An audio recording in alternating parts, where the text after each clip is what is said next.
안녕하세요. 오늘도 사연살롱을 찾아주셔서 감사합니다. 50을 훌쩍 넘긴 사연 많은 여자입니다. 지금 와서 돌이켜보면 저는 참 지지리도 복 없는 사람이었어요. 40이 되어서도 기 한 번 펴고 살지 못하는 그런 인생이었죠. 인생 역전이라는 말을 들어보신 적 있나요? 저는 그런 말들을 들을 때면 허무맹랑한 남의 이야기라고 생각했어요. 그런데 그랬던 저에게 그런 기적 같은 일이 생겨나 지금은 예전과는 전혀 다른 인생을 살아가고 있으니 인생은 정말 예측할 수 없다는 그 말이 맞는가 봅니다. 저는 평범하지만 엄청 보수적인 집안의 장녀로 태어났어요. 그래서 저는 태어난 순간부터 사내가 아닌 계집이라고 환영받지 못했고 엄마 역시 아들이 아닌 딸을 낳아 죄인이 되었다며 저를 미워만 하셨는데 다음 해에 연년생으로 남동생이 태어난 후부터는 본격적인 차별을 받으며 자랐어요. 생각해보면 제일 가슴 아픈 건 그 어린 것이 그게 차별인지도 모르고 당연하게 받아들인 수많은 대우들이었는데요. 저는 항상 좋은 건 모두 동생에게 양보해야 했어요. 입는 것, 먹는 것, 잠자는 이불까지도요. 추운 겨울, 동생은 언제나 폭신하고 구름 같은 소미불에서 잠을 자는데 저는 그저 겹겹이 이불을 포개서 그 무게를 견디며 잠을 자야 했어요. 그리고 동생은 당연히 인문계 고등학교에 진학할 예정이었는데 저는 실업계 고등학교 진학도 언감생심 꿈도 꾸지 못했으니 저도 서운하다 못해 집을 싫어하게 되었죠. 그래도 학교는 정말 가고 싶었어요. 그래서 끈질기게 아버지한테 학교에 보내달라고 태어나 처음으로 고집을 부려봤는데요. 뭐? 기집애가 고등학교까지 가겠다고? 집에 돈이 넘쳐나냐? 뭐하러 너까지 공부를 한다고 설쳐? 옛날 같으면 중학교 보내준 것도 감지덕지야? 부모한테 평생 감사해야 될 일이라고. 그런데 기집애가 어디 주제도 모르고? 넌 그냥 조용히 돈이나 벌어서 그동안 네가 입고 먹은 거나 갚고 시집이나 가. 알겠어? 어떻게 자식에게 부모가 그런 소리를 할 수 있는지. 막말로 제가 태어나고 싶어서 태어난 것도 아닌데 뭘 그리 잘 먹고 잘 입었다고 그걸 갚으라고 하는 건지. 저는 억울했지만 달리 뾰족한 수가 없어 결국 고등학교 진학을 포기해야 했어요. 그리고 아버지의 등살에 17 방직공장에 취직을 했고 낮에는 공장에서 일을, 밤에는 가족들 몰래 공부를 했죠. 검정고시를 치고 싶었거든요. 공부를 하는 것이 무슨 범죄라도 된다고 그렇게 몰래 숨어서 했는지 저는 지금도 그때를 떠올리면 가슴이 저릿해 오곤 합니다. 그렇게 3년, 저는 20살이 되었고 동시에 검정고시에 합격했어요. 공부를 시작할 때만 해도 금방 합격할 수 있을 줄 알았는데 누구의 도움도 없이 그것도 퇴근 후에나 할 수 있는 공부였기에 그것도 저에겐 꽤 만만치 않았어요. 하지만 그때 처음으로 느꼈던 것 같아요. 세상에는 저 혼자의 힘으로도 할 수 있는 일들이 있다는 것을요. 그때부터 저는 조금씩 달라지기 시작했어요. 딸이라는 이유로 받아야 했던 부당한 대우를 거부하기로 마음먹었거든요. 그래서 저는 야반 도주하듯 몰래 나오긴 했지만 비로소 홀로 서기를 하게 되었어요. 이미 20살 성인인데 부모 밑에서 억울하게 사느니 고생은 하더라도 평등하게 살 수 있다고 생각하니 그것만으로도 기쁘더라고요. 그렇게 혼자 산 지 2년 만에 지금은 원수가 되어 헤어진 전 남편을 만나게 되었어요. 그때 당시 저는 백반집에서 일을 하고 있었는데 남편은 그 백반집 주인 아주머니의 하나밖에 없는 아들이었죠. 남편은 보수적이고 가부장적인 저희 아버지와는 달리 언제나 저를 칭찬해 주었고 또 무엇이든 잘한다며 추켜 세워줬어요. 태어나 칭찬이라는 걸 처음 들었던 저는 점점 남편에게 빠져들게 되더라고요. 당시 군대에서 막 제대를 하고 복학 준비를 하던 남편은 저에게 자신의 여자친구가 되어달라고 했어요. 물론 주인 아주머니 몰래요. 돌이켜보면 몰래 하는 연애가 솔직히 좀 재미가 있었어요. 애틋한 마음도 더 생겼던 것 같고요. 그래서 남편과 만난 지 1년도 되지 않았는데 저희는 겁도 없이 혼인신고를 먼저 하고 제가 살던 단칸방에서 함께 지내게 되었는데 뒤늦게 이 모든 사실을 안 주인 아주머니가, 그러니까 저희 시어머니가 그야말로 난리를 치셨어요. 오갈 데 없는 거 불쌍해서 일하게 해줬더니 감히 내 아들을 꼬셔? 야, 네 눈엔 내가 만만해 보이냐? 혼인신고 먼저 하면 내가 널 며느리로 순순히 받아줄 것 같아. 꿈 깨. 어디서 고아 같은 게 굴러들어와서 은혜도 모르고 남의 귀한 아들을 탐내. 너 당장 내 아들 옆에서 떨어져. 그동안 네가 일한 건 네가 사고친 값으로 생각하고 받을 생각도 하지 말고. 알겠어? 집을 나오면 억울한 일은 없을 거라고 생각했는데 시어머니의 일방적인 말을 듣고 있으니 내가 왜 혼자 이 모든 일을 책임져야 하나 억울했어요. 그래서 저 오빠 꼬신 적 없어요. 꼬셨다면 오빠가 먼저고요. 저희 둘 서로 좋아해서 함께 있기로 한 거예요. 뭐야? 서로 좋아해? 웃기고 자빠졌네. 내 아들이 대학생이야. 학교만 가도 너보다 이쁘고 잘난 애들이 얼마나 많은데 내 아들이 뭐가 아쉬워서 너 같은 걸 좋아해. 너 아무래도 정신을 덜 차린 것 같은데 오늘 내가 어떤 사람인지 똑똑히 보여줄게. 그렇게 팔을 걷어붙인 시어머니는 정말로 자기가 어떤 사람인지 저에게 톡톡히 보여줬어요. 얼마 없는 살림살이였지만 그것들을 혼자, 그것도 맨손으로 몽땅 부셔버리는데 저런 사람이구나 확실히 알겠더라고요. 하지만 저는 물러날 수 없었어요. 남편을 사랑하는 이유도 있었지만 그보다 더 큰 이유가 제 뱃속에서 자라나고 있었거든요. 그래서 이 사실을 이야기하려는 그 순간 어디서 듣고 왔는지 남편이 허겁지겁 집으로 달려와 이미 이성의 끈을 놓은 자신의 어머니를 말렸어요. 엄마, 이러지 마. 내가 잘못했어. 엄마한테 진작 말을 해야 했는데 내 잘못이야. 그러니까 그만해. 뭐야? 너 말 잘했다. 네가 뭐가 아쉬워서 쟤 같은 거랑 이러고 살아? 어? 내가 고작 쟤 같은 며느리 보려고 그 고생을 하면서 널 키운 줄 알아?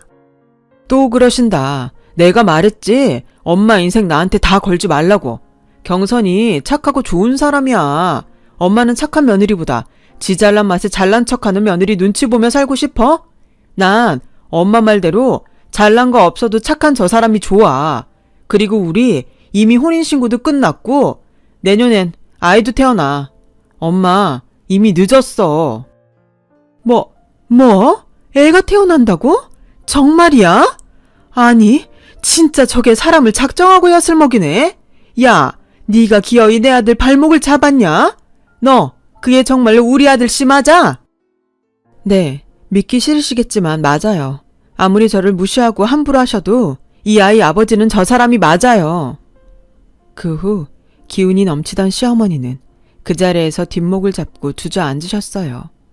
물론 그 뒤에도 계속 제 아이의 아버지가 당신 아들이 아닐 거라고 부정하셨지만 자기 아들이 맞다고 하는데 어쩔 도리가 있나요? 그렇게 저는 환영받지 못하는 결혼 생활을 시작했어요. 남편은 돈 좀 벌면 결혼식을 올려주겠다고 했지만 남편이 아직 직장도 없는 학생이고 저는 이미 부모와 연을 끊고 살고 있으니 굳이 결혼식을 올리고 싶다는 생각은 없었죠. 그래서 괜찮다고 지금도 충분히 행복하다고 말을 했는데 그 말은 진짜이기도 하는 동시에 거짓말이기도 했어요. 시어머니에게 간신히 결혼을 허락하는 대신에 저는 시어머니가 살고 있는 집에 들어와서 살라는 말을 들었고 그 뒤로는 임신한 몸인 걸 뻔히 아시면서도 그보다 더 심하게 가게 일과 집안일을 시키셨어요. 뻑하면 잘난 내 아들 꼬셔간 주제에 이까짓 게 힘들어? 라는 말을 하시면서요. 그렇다 보니 저는 몸도 마음도 힘든 시간을 보내야 했고 왜 나는 뭐 하나 쉬운 게 없을까? 혼자 몰래 눈물을 흘린 적도 많았지만 언제나 제 손을 잡아주는 남편이 있기에 참을 수 있었어요. 그렇게 5년 넘게 살았어요. 아이 키우랴 집과 가게에서 시어머니 눈치 보랴 제 꽃다운 시절을 다 흘려보내고 있었는데 시어머니가 사기를 당하는 통에 집이랑 가게를 모두 날리는 일이 벌어졌어요. 아우, 나는 이제 어떡하라고. 이 망할 것들.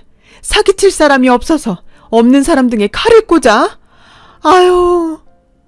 엄마, 그러게. 나한테 미리 상의라도 하지. 이게 뭐야. 당장 갈 곳도 없는데 어떡해?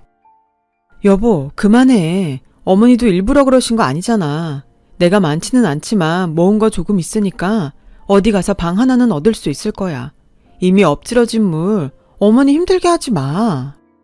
생 쇼를 하고 자빠졌네. 네가 그럼 내가 고마워할 줄 아냐? 어디서 내 아들한테 뭐라고 해? 이게 다 너 때문이야. 집안에 사람이 잘 들어와야 하는데 너 같은 게 들어와선 생전 안 당하던 사기를 당한 거라고. 알아? 그러니까 네가 책임져. 그 순간 화를 내야 하는데 한숨이 나왔어요. 저렇게 나올 줄 알았다면 가만히 있을 걸. 후회만 들더라고요.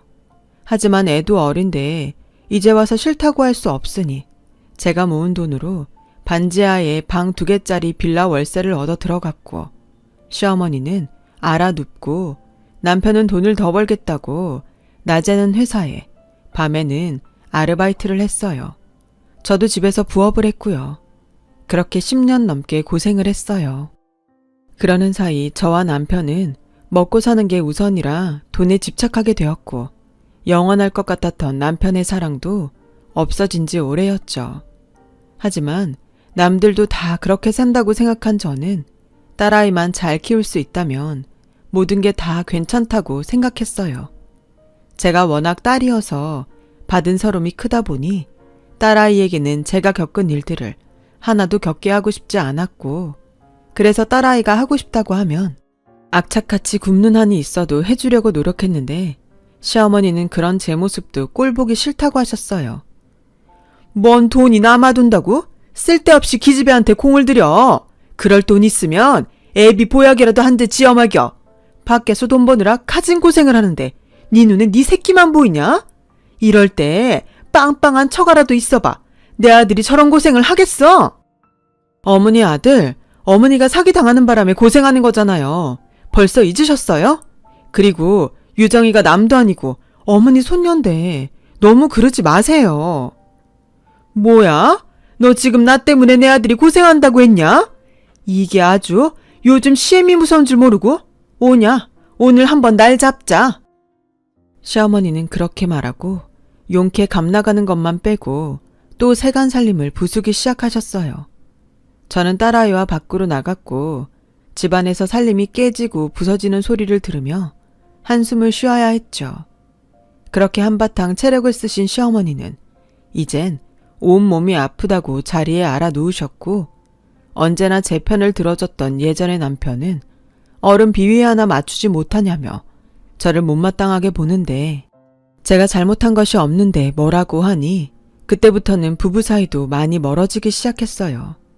하지만 서로 잘 살겠다는 그 마음 하나는 있었으니 그 힘든 시간에도 억척을 떨며 살았더니 딸아이가 고등학교에 들어갈 즈음엔 10층에 있는 30평대 아파트를 하나 장만해 들어갈 수 있게 되었어요. 이삿날 유독 기분이 좋으셨던 시어머니는 이렇게 말을 하시더군요. 내 아들 덕에 어만 네가 호강한다. 안 그러니? 너 같은 게 어떻게 이런 아파트에 살아보니? 너 내 아들한테 고맙다고 절이라도 해라. 알겠어? 어머, 여기서 내려다보니 세상이 다 내 발밑에 있는 것 같구나. 그 아파트 사려고 제가 없는 살림에 적금을 몇 개나 부었는데 그 모든 공을 순전히 당신 아들에게만 돌리는 시어머니가 야속하긴 했지만 저도 이젠 이력이 났는지 화도 나지 않더라고요. 그렇게 모든 것이 잘 될 거라고 믿었던 그때 저는 한 번도 생각하지 못했던 일들을 겪게 되었어요. 그런데 그것 때문에 억울한 이혼을 당하게 됐어요. 이젠 제법 먹고 사는 게 여유가 있다고 생각할 즈음 건설회사에서 영업일을 하던 남편은 자꾸만 접대를 핑계로 여자와 어울렸고 걸핏하면 외박을 하는데 아무리 일이라고 해도 이건 아닌 것 같아서 제가 뭐라고 따지면 이렇게 적반하장으로 화를 냈어요. 야, 내가 밖에서 노냐? 접대도 일이야? 아니, 접대하는데 여자 있는 데 가지 남자 있는 데 가냐? 이렇게 생각이 없어. 그리고 너 그 옷들 도대체 어디서 주워서 입냐? 거울 좀 봐. 지금 그 꼴을 하고 꼴에 와이프라고 잔소리를 하는 거야? 나도 남자거든? 내가 이러니 집구석에 들어오고 싶지 않지. 그 순간 자존심이 얼마나 상하던지요. 내 좋은 시절 이렇게 보내게 한 사람이 누군데. 그날 저녁 세수를 하는데 물인지 눈물인지 계속 닦아도 없어지지 않았어요. 자기가 남자면 나도 여잔데. 그러다 또 한 번은 술을 진탕 먹고 들어와서는 중요한 계약 서류를 놓고 갔다며 아침에 전화가 왔고 당장 10분 안에 계약서가 든 봉투를 가지고 회사로 오라고 소리를 치는데 어찌나 급하게 말하는지 겉옷도 챙겨 입지 못하고 겨우 지갑만 들고 서류를 챙겨 평소에 타지도 않는 택시를 잡아 탔어요. 그렇게 남편 회사에 도착해 헐레벌떡 남편에게 연락을 했는데 제 꼴이 창피했는지 인상을 잔뜩 구기고 다가오는 남편에게 누군가 아는 체를 했어요. 정 과장, 여기서 뭐해? 오늘 중요한 계약 있다고 하지 않았어? 이미 그쪽 사장님 도착하신 것 같던데? 계약서 들고 금방 갈 거야. 아, 집에다가 두고 왔구나. 이분은 사모님? 아니, 뭔 소리야. 우리 집에서 일하는 파출부셔. 서류 받았으니 가보세요. 저를 파출부라고 소개한 남편은 저한테 미안한 기색 하나 없이 자리를 떠났고 다리가 후들거려 그 자리에 멍하니 있던 제 귀에 남편의 목소리와 다른 사람들의 목소리가 날아와 꽂혔어요. 정 과장님, 사장님이 계속 찾으시는데 여기서 뭐 하세요? 그리고 저분은 누구? 정 과장네 부자야. 일하는 사람도 있어. 나 하마터면 사모님인 줄 알고 인사할 뻔했잖아. 부자긴 요즘 와이프가 바빠. 그리고 나도 눈이 있지. 어떻게 저런 여자랑 사냐? 진짜 옷 입는 꼴이며 머리꼴이며 와이프한테 당장 그만두게 하라고 대판했다니까. 아, 정 과장님네 파출부구나. 하긴 정 과장님하고 안 어울리긴 하네요. 아, 시간 없어요. 빨리 가셔야 할 것 같은데. 오늘 정말 계약 따는 거죠? 나만 믿어. 내가 그동안 그쪽 구워 삼느라 얼마나 고생을 했는데. 두고 봐. 이 계약 따고 나 부장으로 승진한다. 와, 정 과장 와이프는 좋겠네. 좋기는요. 이렇게 사람 비참하게 만들어 놓고 저는 그날 울면서 집으로 돌아왔어요. 그리고 뭐에 홀린 듯 난생 처음 백화점에 가서 옷을 사 입었는데 남편은 그런 저에게 미안한 기색 하나 없이 아니, 호박에 줄 긋는다고 수박 되는 것도 아닌데 이놈의 옆에 내가 겁도 없이 백화점에서 옷을 사 입어? 당신 미쳤어? 당장 가서 환불해. 가뜩이나 회사에서 사람 쪽팔리게 해놓고 도대체 무슨 생각으로 사는 거야? 라며 화를 냈고 저는 끝내 옷을 환불하지 않았어요. 그리고 그 후 남편은 대놓고 저에게 못생겼다는 둥, 거지상이라는 둥, 막말을 입에 달기 시작했는데 시어머니는 이제야 자기 아들이 자기 말을 안 들어 후회하는 거라며 한술 더 뜨고 비아냥거리니 정말 온몸이 바들바들 떨리더군요. 다른 건 다 참아도 식구들이 저에게 하는 이 모든 행동들을 딸아이가 본다는 것이 심적으로 힘들었어요. 왜 딸은 엄마를 닮는다고 하잖아요. 이러다 딸이 저처럼 될까 무서웠어요. 그러던 어느 날이었어요. 난데없이 남편은 더 이상 저랑 살기 싫다며 방 얻을 돈이라도 받고 싶으면 순순히 이혼 서류에 도장을 찍으라고 했고 저는 그럴 수 없다며 버티니 남편은 자기한테 여자가 있다며 그 여자가 임신을 했다며 저보고 안방을 내놓으라고 하더군요. 외도를 해놓고 이렇게 뻔뻔할 수가. 저는 두 집 살림을 하든지 말든지 절대 물러나지 않겠다고 했어요. 이 아파트 마련하려고 제가 고생한 게 얼만데 순순히 다른 여자에게 내어줄 순 없었으니까요. 그런데 시어머니는 아들도 못 낳은 주제에 욕심만 많아서 자기 아들 앞을 막는다며 제 옷과 제 물건을 쓰레기통에 담아 밖으로 던졌고 이 모습을 학교 갔다가 그대로 본 딸이 울면서 이렇게 말하더군요.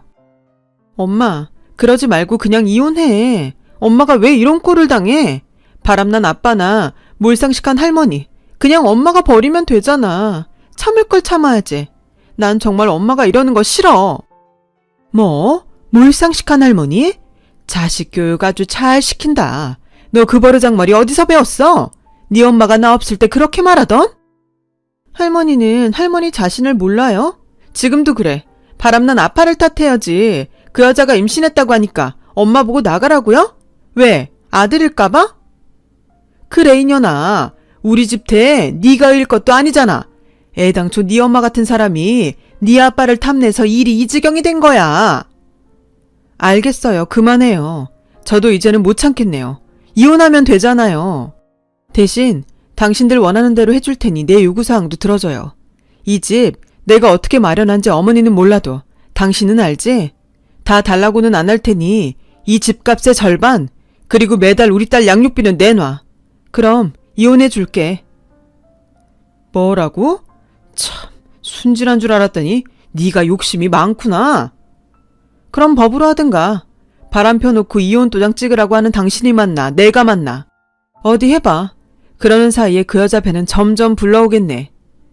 얘 겁먹을 거 없다. 그냥 내쫓아. 그리고 지 엄마 편만 듣는 저 딸년도 같이 내보내.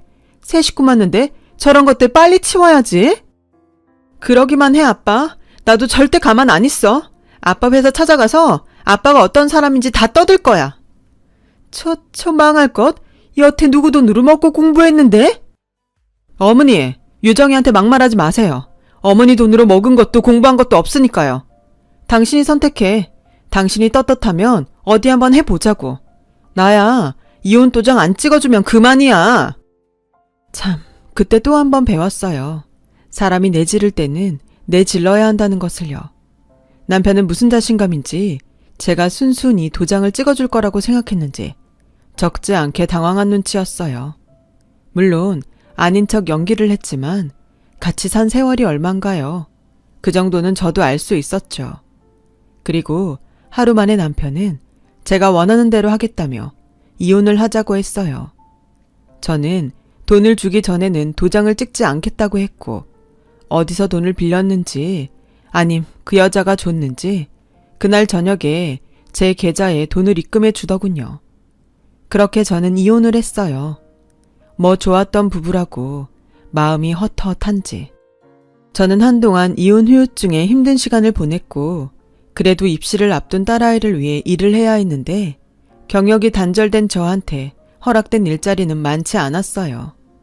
그러다 눈에 띈 파출부 구합니다. 파출부라면 이가 갈리는데 저는 아이 학원비를 위해 눈을 딱 감고 인력 사무실 안으로 들어갔어요. 그래도 살림한 기간이 파출부에겐 경력이 되더군요. 그렇게 6개월 정도 1일 파출부부터 살림집 단기 파출부까지 하게 되었어요. 워낙 손이 빠르고 깨끗한 걸 좋아해서 다행히 인정을 받게 되었고 그러는 사이 사무실 사장님에게 특별한 제안을 받게 되었어요. 저기 원래 초짜한테는 이런 제안 안 하는데 워낙 여사님이 일을 똑부러지게 잘하셔서 말씀드려요. 저희 고객 중에 엄청 까다로우신 분이 계세요. 혼자 지내시는 분인데 일주일에 3번 청소랑 밑반찬 정도 해주시면 돼요. 지금까지 20명도 넘게 사람을 보냈는데 다 싫다고 하셔서 여사님에게 부탁드려요. 만약 고정으로 가시게 되면 지금 받는 일당에서 3배 드릴게요. 3배라니. 저는 귀가 팔랑거렸어요. 애들 아빠가 양육비를 보내고 있지만 솔직히 언제까지 받을 수 있는지 불안했고 또 곧 있으면 딸아이가 수능을 보는데 대학 등록금도 마련해야 했거든요. 그래서 무조건 알겠다고 최선을 다하겠다고 했어요. 하지만 막상 그 집에 도착하니 차라리 치울 것이 많으면 걱정을 하지 않을 텐데 무슨 호텔처럼 이미 완벽한 그 집에 저더러 어쩌라는 건지 난감하고 슬슬 걱정이 되기 시작했어요. 일당이 3배나 되는데 할 일이 없다니. 저는 그때부터는 없는 일을 일부러 만들어가며 청소를 했어요. 커튼도 떼다 빨고 침대 시트도 빨고 냉장고 청소도 하고요. 하지만 손이 빨라 일은 금방 끝났고 저는 시장에서 장을 봐서 음식을 만들기 시작했어요. 입맛이 어떤지도 모르는데 간을 어떻게 봐야 할지 처음부터 끝까지 쉬운 게 하나도 없더군요. 그래서 평소 엄마 음식이라면 뭐든 맛있다고 말해주는 딸을 생각하며 반찬도 만들고 국도 미리 끓여서 냉동실에 착착 넣어놨어요. 그리고 돌아가려는 그 찰나. 그래도 받은 돈에 비해 뭔가 한 것이 없다는 생각에 저는 편지 한 통을 썼고 내용은 드시고 싶은 음식이나 제가 처리했으면 좋겠는 일들을 적어서 냉장고에 붙여주시면 해드리겠다고 적었는데 냉장고에는 아무것도 붙어있지 않았어요.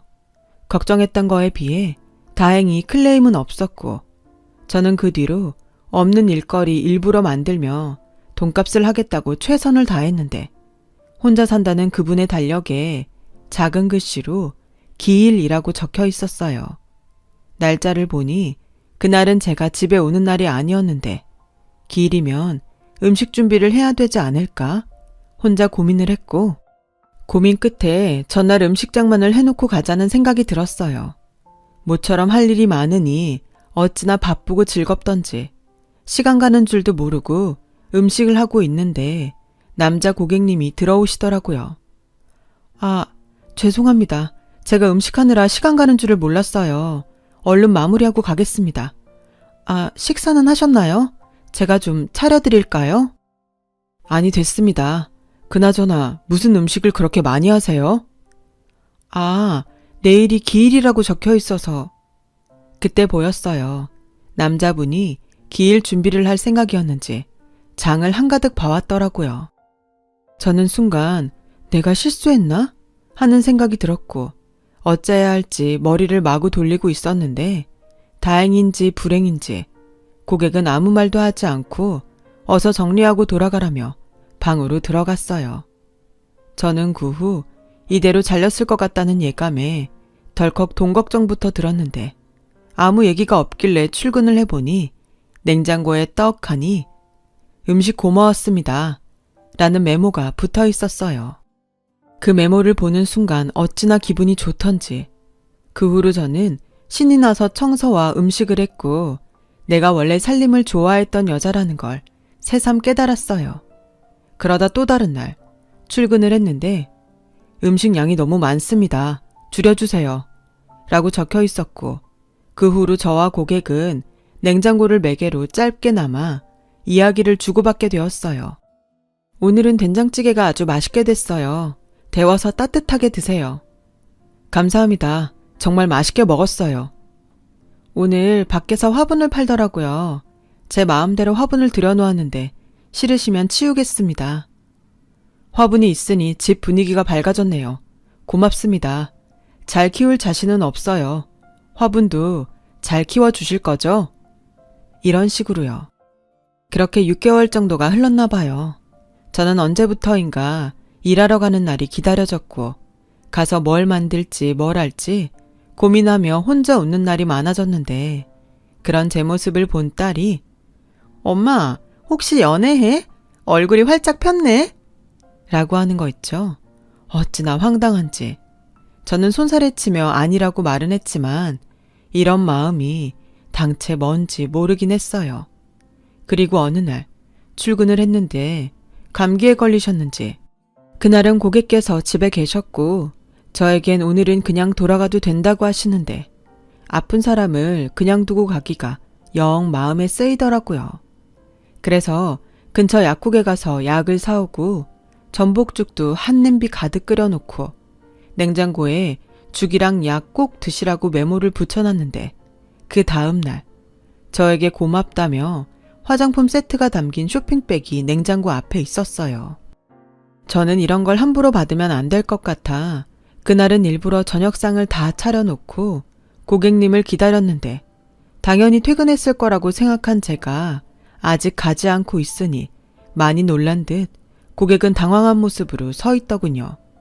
그래서 아니 이런 거 받으면 안 돼서요. 그렇다고 그냥 두고 가면 오해하실 수도 있을 것 같아서 직접 말씀드리려고 기다렸어요. 아, 그냥 감사해서 드리는 건데 마음만 받겠습니다. 몸은 좀 어떠세요? 식사 안 하셨을까봐 상은 차려놨는데 안 드시면 치워놓고 갈게요. 일부러 차리신 건데 치우지 마세요. 마침 배가 엄청 고프기도 하거든요. 아, 그러지 말고 같이 드시죠. 아니요. 제가 어떻게 고객님이랑 같이. 괜찮습니다. 저는 가서 딸이랑 먹으면 돼요. 따님이 있으시군요. 좋으시겠어요. 같이 밥 먹을 식구가 있으시니. 네? 저는 아무리 맛있는 걸 먹어도 혼자 먹으니까 맛있는 건지 모르고 먹거든요. 가족들이랑 같이 밥 먹어본 지도 한참 돼서. 아, 그렇다고 여사님이 해주신 음식이 맛이 없다는 소린 아닙니다. 아주 맛있어요. 음식 간이 이렇게 딱 맞는 분은 그동안 없으셨거든요. 저 괜찮으시면 같이 먹을게요. 가족은 아니지만 역시 식사는 혼자보다는 같이 먹는 게 맛있죠. 저는 그렇게 처음으로 고객과 함께 제가 만든 저녁을 먹었어요. 남편 말고 남자랑 밥을 먹어본 적이 없는데 그래서인지 밥이 입으로 들어가는지 코로 들어가는지 모르겠더라고요. 그런데 어색할 줄 알았던 식사 자리는 어느새 두런두런 이야기하는 자리가 되었고 저는 그곳에서 제가 차린 기일의 주인공이 고객님의 어머니라는 사실을 알게 되었어요. 저는 솔직히 전부인이라고 생각했거든요. 그래서 손수 음식을 다 장만하려 장을 봤구나 하며 누구랑 정말 다른 사람이다 라고 생각했었는데 알고 보니 고객은 결혼한 적 없는 싱글이었어요. 저보다 8살은 많았는데 젊었을 때 고생을 너무 많이 해서 여자들이 다 도망갔다고 농담처럼 말하더군요. 그 후로는 자기보다 자기 돈을 욕심내는 여자들만 꼬여서 일부러 결혼을 하지 않았대요. 그런데 같이 살던 어머니가 세상을 떠나고 그때 처음 결혼을 하지 않은 것을 후회했다고 하는데 너무 자기 얘기만 했다고 생각했는지 대뜸 남편분은 어떤 분이세요? 저랑 이렇게 밥 먹는 거 알면 화내시는 건 아니시겠죠? 라고 하는데 자리가 편해서인지 아니면 그동안 냉장고 대화로 친해졌다고 생각해서인지 저도 모르게 남편의 외도로 이혼당한 그 이야기를 하고야 말았어요. 제 얼굴에 침 뱉는 이야기인데 저는 뒤늦게 정신을 차리고 주책이었다며 자리에서 일어나 상을 치웠어요. 그리고 고객께서도 민망했는지 방으로 들어가셨는데 그 다음에 출근을 하니 냉장고에 이런 메모가 붙어 있더군요. 괜찮으시면 종종 지난번처럼 밥 친구 해주세요. 역시 밥은 같이 먹어야 맛있네요. 앞으로도 맛있는 거 해달라는 뜻에서 드리는 카드입니다. 편하게 쓰세요. 그 카드를 들고 참 오만 가지 생각이 들었어요. 설레지 않았다면 거짓말이고 파출 부인 주제에 고객을 좋아하게 되었다면 그 역시 큰일이라 어떻게 해야 할지 고민이 되었죠. 그래서 밥 친구는 못 떼어드리겠다고 카드랑 함께 메모를 냉장고에 붙였어요. 전 나름대로 선을 지켜야겠다고 생각했거든요. 그랬더니 다음날 제 번호를 사무실에 물어 알게 되었다며 연락이 왔고 설마 이대로 잘리는 건가? 잔뜩 긴장을 하고 있는데 뜻밖의 저를 좋아하게 되었다는 고객님의 고백을 듣게 되었어요. 어떻게 생각할지 모르겠지만 제 마음이 그렇습니다. 그때 경선 씨 이야기 듣고 참 가슴이 아팠어요. 저라면 절대 그러지 않을 텐데. 고객님, 아니 사장님, 저는 결혼에 한 번 실패한 사람으로 절대라는 말은 믿지 않아요. 지금이야 서로 좋은 마음이 오고 가고 하는 거지만 사람 마음이 시간이 지나면 지금 같지 않더라고요. 분명 나중에 후회하실 거예요. 아니요. 제가 뭐 어린 남자도 아니고 후회 안 합니다. 경선 씨를 좋아하는 마음에서 시작된 건 맞지만 저는 경선 씨랑 가족이 되고 싶어요. 아니, 가족이 되어달라고 부탁드리는 겁니다. 매일 저녁에 경선 씨랑 또 경선 씨 따님이랑 이야기하며 밥도 먹고 차도 마시고 주말이면 나가서 외식도 하고 싶은 마음이 들었어요. 제 평생 처음으로요. 저도 마음에 그 사람을 담아서일까요? 머리로는 또다시 상처받기 싫다고 거절하자 싶은데 마음이 도통 말을 듣지 않더라고요. 그래서 기어이 딸과 함께 그 사람을 만나게 되었어요. 그런데 딸은 뭐가 그렇게 마음에 들었는지 한번 사는 인생 자기 아빠 같은 사람 말고 저 좋다는 사람 만나서 사랑받고 살라고 하는데 눈물이 나더라고요. 그래서 이게 맞는 건지 모르겠지만 재혼을 하기로 했어요. 제가 아무리 괜찮다고 했는데도 결혼식은 꼭 올려야 한다던 그 사람. 그래서 난생 처음 웨딩드레스를 골라보고 호텔 식장도 가봤는데 그곳에서 그 사람이 잠깐 회사 일로 미팅을 하고 온다고 자리를 비운 사이 하필이면 다시는 만나고 싶지 않았던 딸아이 아빠를 보게 된 거 있죠.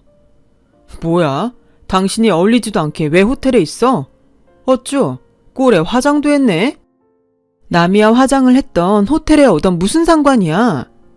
남이라고? 서운하다. 내가 애 아빠인데. 나한테 신경 끄고 당신 볼 일이나 봐. 볼 일이라 해봤자 영업한다고 누군가한테 굽신거리는 거겠지만. 야, 너 나랑 헤어지더니 기가 많이 살았다. 그래, 너랑 안 사니까 이렇게 좋을 수가 없더라. 이럴 줄 알았으면 그 더러운 꼴 안 보고 진작에 이혼하는 건데. 어디 돈 많은 영감이라도 물었냐? 유정이가 그러더라. 자기 엄마 결혼할 거니까 신경 끄고 살라고. 딸년이나 마누라나 어쩌면 그렇게 닮았는지. 누가 당신 마누라야? 당신 마누라는 따로 있잖아. 아, 애는 잘 태어났니? 잘 봐. 정말로 자기 닮았는지. 뭐라고? 설마 당신 알았어? 뭘 알아? 그 애가 당신 애 아닌 거? 뭐야? 어떻게 알았어? 아니, 어디까지 아는 거야? 몰라. 내가 이혼당하고 알긴 뭘 알아.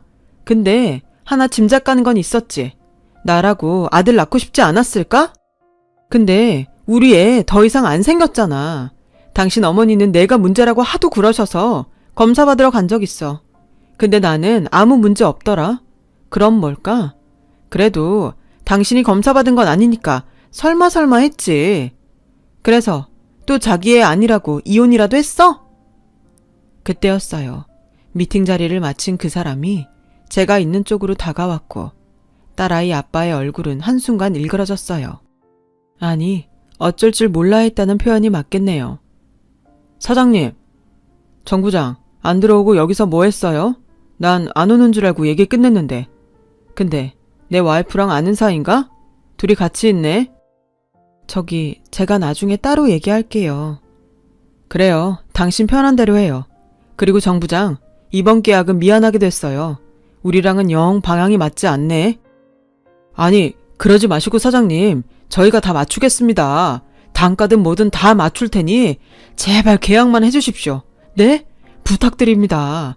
저 이 계약 못 따면 입장이 아주 곤란합니다. 단가를 맞추면 다른 곳 계산이 이상해질 텐데. 정 부장 입장 곤란한 건 나랑 상관없는 얘기고 난 깨끗한 사람이 좋아요. 내 스타일 알면서 그래요. 그리고 하나 더 알려주자면 난 내 식구 건드리면 그땐 더 가만 안 있어요. 그러니까 말귀 잘 알아듣고 다신 이 사람 앞에 얼쩡거리지 말았으면 좋겠네요. 이건 경고입니다. 그 사람은 그렇게 경고하듯 말하고 제 손을 잡고 호텔을 나갔어요. 나중에 어떻게 알았냐고 물으니 유정이한테 딱 한 번 애 아빠 사진을 본 적이 있다고 하더군요. 이놈의 기집애 언제 그런 사진을 보여줬는지. 아무튼 그날 이후로 저는 지금의 남편과 결혼식을 올렸어요. 그리고 딸아이와 함께 남편의 집으로 들어와 살게 되었고 전 남편은 남의 손에 딸을 맡길 수 없다며 딸아이를 자기한테 보내라고 했지만 이제 막 성인이 된 딸이기에 딸 스스로 자기한테 아빠는 지금의 아빠뿐이라며 선을 그었다고 하더군요. 졸지의 홀어머니를 혼자 모시게 된 전 남편을 생각하면 지금도 얼마나 고소한지 몰라요. 그러게 있을 때 잘하지. 이제 와서 후회한들 무슨 소용이 있겠어요. 그러거나 말거나 저는 현재의 남편의 사랑을 듬뿍 받으며 아주 행복하게 살고 있답니다.